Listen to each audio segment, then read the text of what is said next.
You're watching Going Underground. I'm Afshin Rattansi. Coming up in the show, could we have Yanis and the Corbynauts? We speak to Syriza's former Greek finance minister, Yanis Varoufakis, about teaming up with the new Labour leader and his Herculean attempts to save the people of Britain, Europe and the world. Plus, we'll review the war of words against British socialists and the war of drones against British subjects. For all this and more, let's go underground.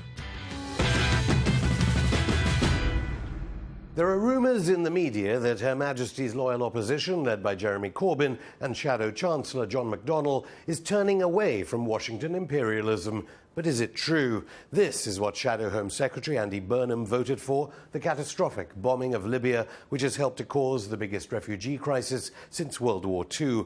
Also consistently voting for Washington's neocon global interventions, most voting even against investigations into why we invaded Iraq, are Shadow Foreign Secretary Hilary Benn, Deputy Leader Tom Watson, Shadow Business Secretary Angela Eagle, Shadow Health Secretary Heidi Alexander, Shadow Justice Secretary Lord Faulkner, Shadow Northern Ireland Secretary Vernon Coker, Shadow Scottish Secretary Ian Murray and Shadow Defence Secretary Maria Eagle.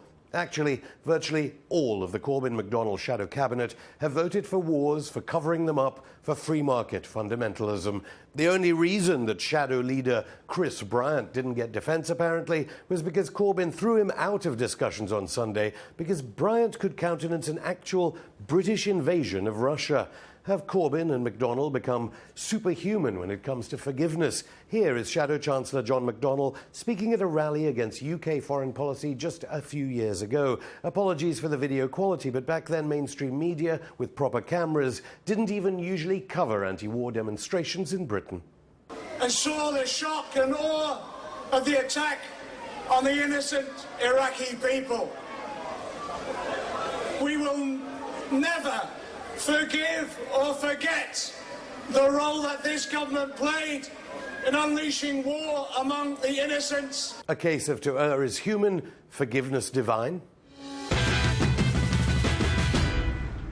The cradle of democracy sees its fifth general election in 6 years this weekend. The Greek elections come after the ruling Syriza party's embrace of a neoliberal £60 billion or €85 billion offer from organisations lobbied by the world's biggest banks. One leading light of the Syriza movement, though, will not be contesting the elections. Instead, former Greek finance minister Yanis Varoufakis has been in London offering advice to Labour leader Jeremy Corbyn about how he can lead the United Kingdom into a secure future far away from the iniquities of casino capitalism. We caught up with the author and professor of economic theory at a hotel in central London ahead of a massive People's Assembly rally against austerity. Syriza, Greek finance minister, what advice can you give to the anti-neoliberal movement now led by Jeremy Corbyn in Britain? Well, I don't think they need much advice, but since you're asking, the major message that I would convey is do not get scared of by the character assassination attempt of the media. The systemic media will try to tear you apart. What is important is that you shower them with rational arguments, with compassion, with a degree of humor and self-deprecation, and concentrate on cultivating very strong relations with the public out there who have had a gutful of spin and of the attempts of all parties to congregate in the middle ground and to serve the prejudices of the median voter. Aside from the media, Syriza, of course, did try that. Did it not learn the lessons of, say, Britain with the International Monetary Fund back in the 70s when it was run by a Labour government? Is it more to do with the IMF and international institutions? Look, the British political scene and political economy is very different to Greece. And it's very different not only because Britain is a major economy compared to Greece, it's very different because it's not a member of the Eurozone.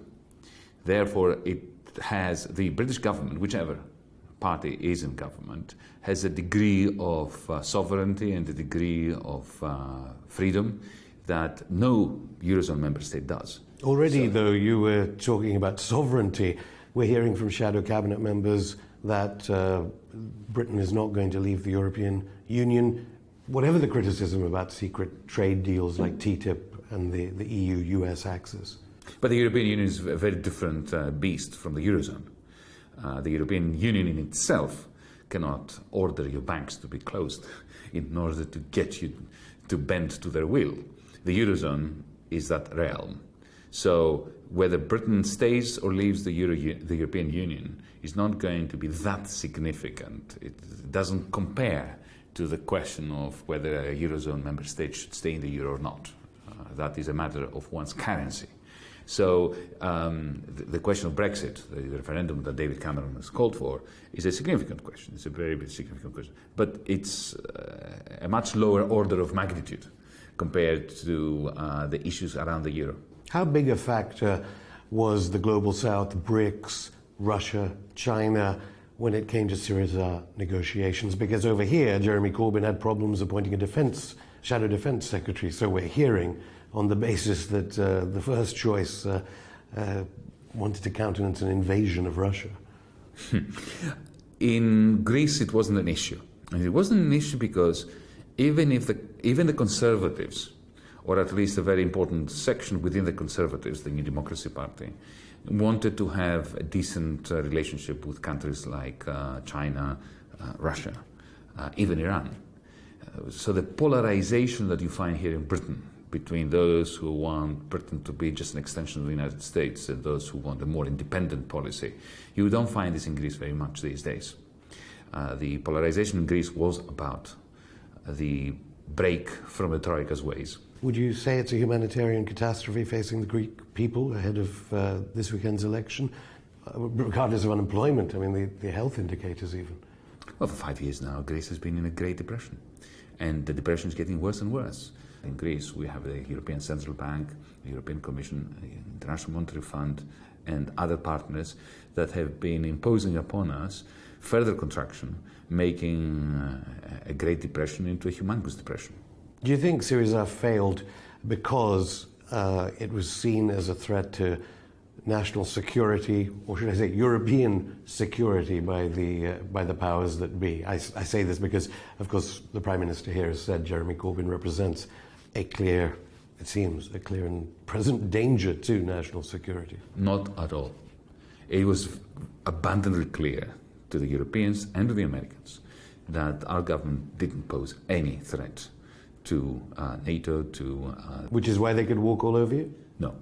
They could walk all over us because of the structure of the Eurozone and their capacity to press a button and close down the banks. That is why they did walk, how they actually walked all over us, after all, isn't it? And the question is, why did they want to walk all over us? Why was it that when we tabled very sensible, very moderate proposals that even a City of London banker would consider economically viable, they turned them down? The reason is because they could not fathom, they could not bear the notion that there would be a small, proud nation that would elect a government that would say to them, looking at them in the eye, the program you have been imposing upon this country has failed. They needed a demonstration effect for other countries like Spain, Italy, Portugal, Ireland, even France. A demonstration effect that will demonstrate to those peoples that if you dare vote in a government that turns against us, you'll be crushed. Isn't the lesson of that Shadow Chancellor John McDonnell, who has been campaigning for so many years on economics that are completely different to, some might characterize Syriza's extreme right-wing economic policies? Isn't that a lesson that governments will have to be a bit tougher than yours was? No, because, I mean, we were not, I didn't say, please don't, well, it pleases people countenance that it was extreme right-wing. No. But what you well, if it pleases people in the city. No, because people in the city are not dumb. They understand that the Great Depression has to be arrested. And that is where our policies were approved by them, because they understood the importance of having an alliance with the Greek government that draws a line on a debt deflationary crisis. These were progressive policies, but they were not extreme, and they were not particularly left-wing. Look, what Roosevelt did in the States in 1933, it was not right left-wing. Yeah, but the Corbyn project has nothing to do with Keynesian austerity. It's to do with quantitative easing for infrastructural spending. But that was what our proposal was. For instance, when we were proposing that we create a development bank in Greece that uses public assets in order to lever them up and to create an income stream that goes into investment in the private and the public sector. That is very similar to what Jeremy Corbyn is proposing in this country, except he has more tools to do it with, because he's got the central bank that through QE can purchase bonds of such a state-owned, publicly owned development bank. The Syriza government espoused policies that I think Jeremy Corbyn would agree with. The fact that the City of London also agreed with them is simply an indication of how deep the debt deflationary crisis was. Some might think they were a bit right-wing. Let's move to military policy. Because the right wings, let me remind you that in 1939, 1940, the right wing in this country supported the Soviet Union. So at moments of intense crisis, whether it's economic or geopolitical, the right and the left can find common ground, and that is not to say that the left has turned right. Some would suggest that even countenancing talking to the International Monetary Fund on the basis that your talks was in its sense, in itself, right-wing. No, but that would be, anybody who says that would be a complete fool. Because when you are in a state of bankruptcy and you owe billions and billions to the International Monetary Fund, and you are a small country that doesn't have its own currency to devalue and has absolutely no capacity to create the circumstances for escaping the crisis, you do talk to your creditors. You don't agree with your creditors, but the fact that you're talking with them... There is an Argentinian example, but I know we don't have as much time to go into it, but of course Argentina did default. Yes, but they never stop talking to the IMF. And I can assure you, we would have defaulted in exactly the same way if we had the drachma and it was simply pegged to the euro. We didn't have the drachma to do what Argentina did. Argentina had the pesos. The peso was decoupled from the United States dollar. If we had the drachma on a one-to-one exchange rate peg with the euro, we would have defaulted and we would have cut that peg immediately. And I believe that most Greek governments in the end would have done that, even more center-right governments would have. But we didn't have that. You have to draw the very significant distinction between having a pegged currency and severing the peg and defaulting, and being in a monetary union when you don't have your own currency, therefore you can't devalue it. Because you chose to stay in the European Eurozone. Well, you have to recall that we became the government of Greece on the 25th of January. We didn't choose to be in the Eurozone. We inherited a country which was in the Eurozone. At that point, exiting the Eurozone is the equivalent of announcing a devaluation 12 months before it happens. Argentina would not have done that. Okay, imminently, Corbyn is going to face a test over the airstrikes, bombardment of Syria. I just wanted to get your perspective on the role of the UN, because there's a refugee crisis on Greece's shores, which the next government, whether it's coalition or not coalition, will have to get to terms with. Do you think the UN has failed after Yugoslavia, Iraq, Afghanistan, Libya, and now Syria? Could the UN have done something even in the Syriza economic crisis? The United Nations is weakened by the deeds and decisions of its members, especially the more powerful members. So when you have a sequence of violations of its charter by the most powerful member states that brought it into being, then of course it's an empty shirt. The bombardment of Yugoslavia is a very good example. We had a European country bombarded without the United Nations having had a debate on the merits of that policy. The invasion of Iraq made the bad thing worse. So if you keep pulling the rug from under the United Nations' feet, then you can't turn around and accuse the United Nations of being too weak and incapable of facilitating that which it needs to facilitate. Well, we'll have more from Greece's former finance minister after the break, including why he will not be campaigning for Syriza to win the general election on Sunday. I do not have what it takes to support my party. And we'll review Corbyn warnings and complex passwords. See you after the break.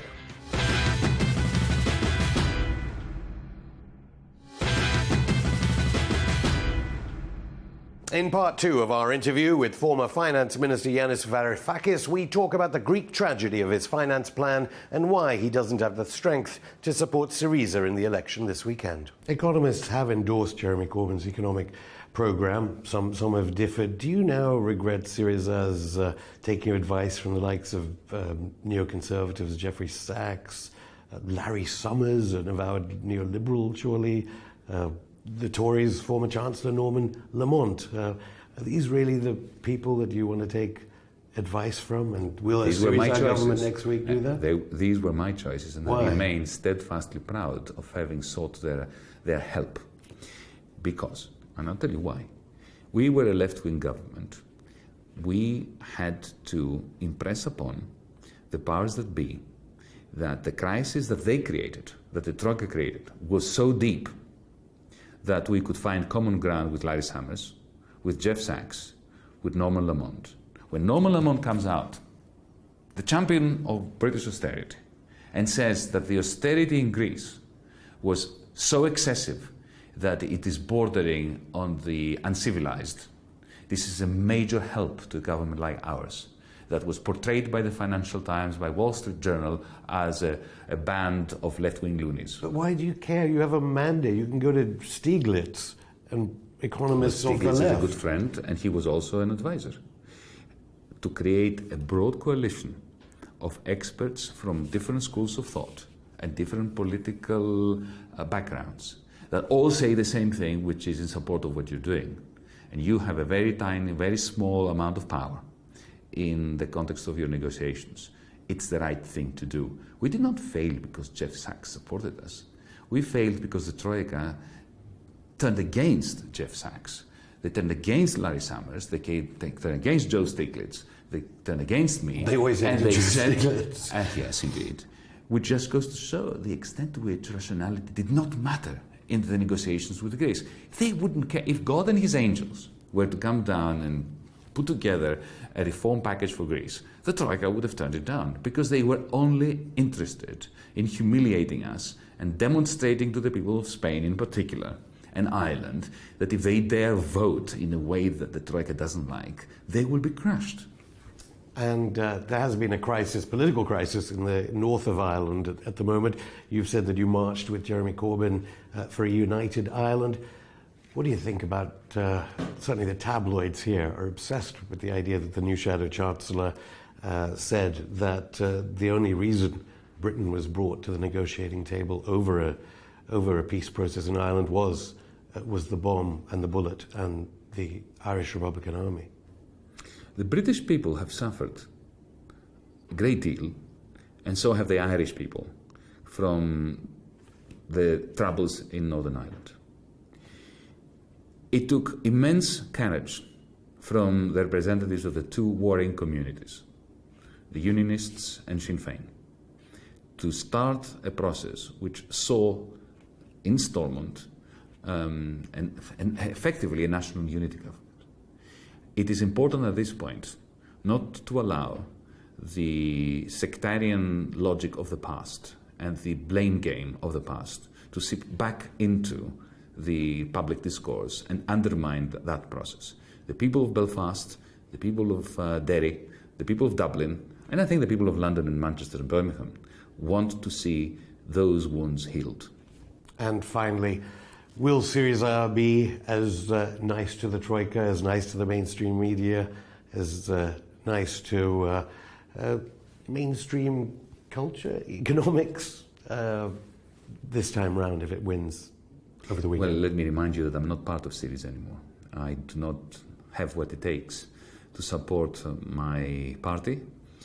They succumbed, they surrendered to an illogical logic. They surrendered to extending and pretending the crisis.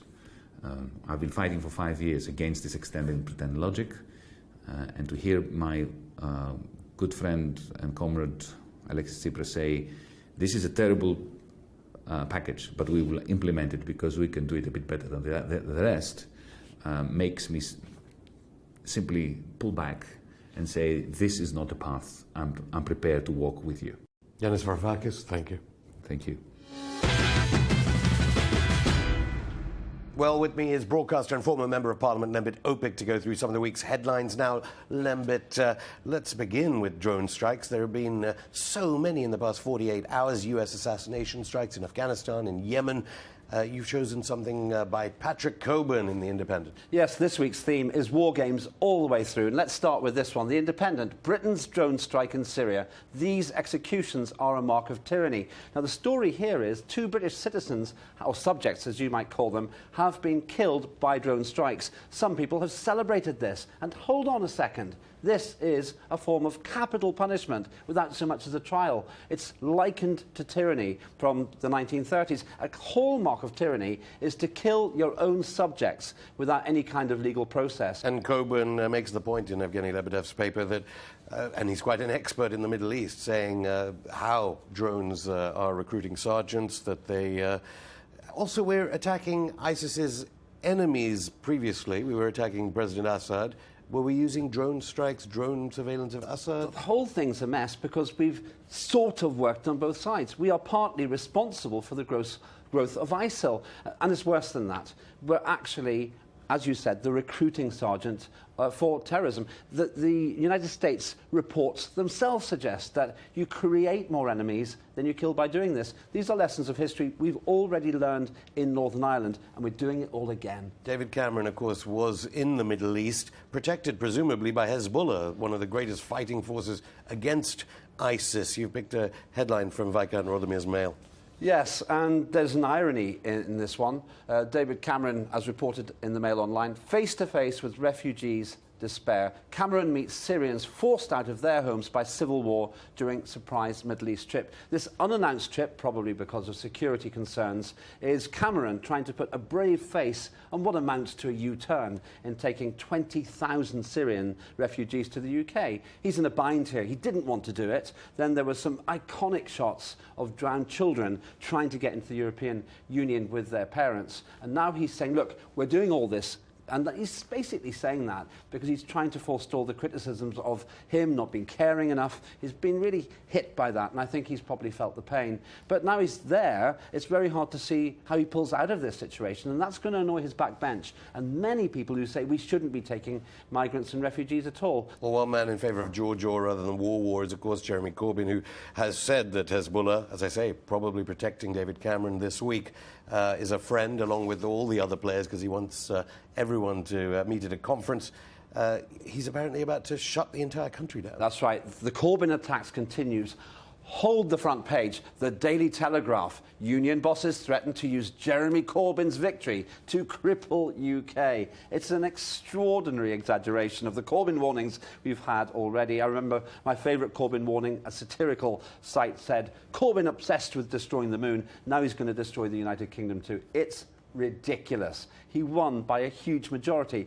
Millions of people are inspired by what Corbyn's saying, and they're not all staunch, dyed-in-the-wool socialists. He's the real deal, and lots of people, including the Telegraph, don't really like that. But because he's ambitious for his ideology rather than his personal progression, he's probably an unbreakable rock. I'm looking forward to seeing what he does in the months ahead. Well, obviously the Barclay Brothers Telegraph is not going to like it, although it has to be said there are close union links with Jeremy Corbyn, aren't they? He made a passionate plea for trade unionism against the free market, and the bill that was got its second reading, it seems the Labour front bench certainly united that the trade union bill brought by Cameron is against European Convention on Human Rights and ILO standards. Corbyn says the government has declared war on workers, and there are a lot of people who feel the same way. He also said austerity Britain was a political choice, wasn't necessary. Very, very strong words, and some would say fine words from Corbyn. No one can deny his ideology is consistent. I want to see that tested against the Conservatives.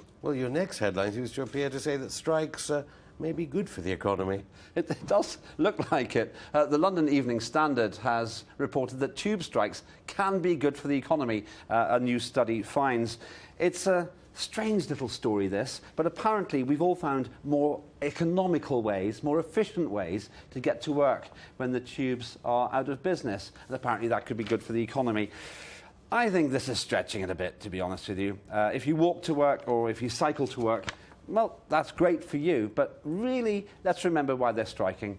because they want to get a better arrangement when it comes to 24-hour tube payments and the overtime. It's a fair enough thing to do, but it doesn't matter because striking will be banned anyway soon. This won't be a problem. Good for shoe leather manufacturers. Certainly Oyster cards, which you do use on the trains, and credit cards, which are used against WikiLeaks, they're all good for surveillance. Your next story appears to give us advice from the security services on how to run our lives in the electronic world. We've all got too smart, Afshin. We're too clever with the old passwords.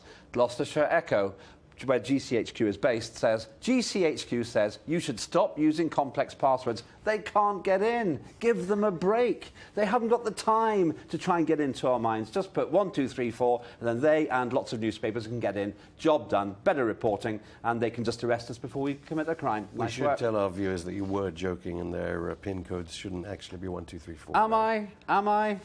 Really? Anyway, the real enemy of GCHQ and the NSA in America, of course, is Vladimir Putin and Russia. And Richard Desmond's Daily Star terrified of Putin's social media advance. Yes, I know. Daily Star ominously says Putin trolls David Cameron on Twitter after he blasted Corbyn as a threat. Let's hear the threat from David Cameron. He said, it's a wonderful phrase, the Labour Party is now a threat. This is David Cameron, for the avoidance of doubt, the British Prime Minister, the moderate.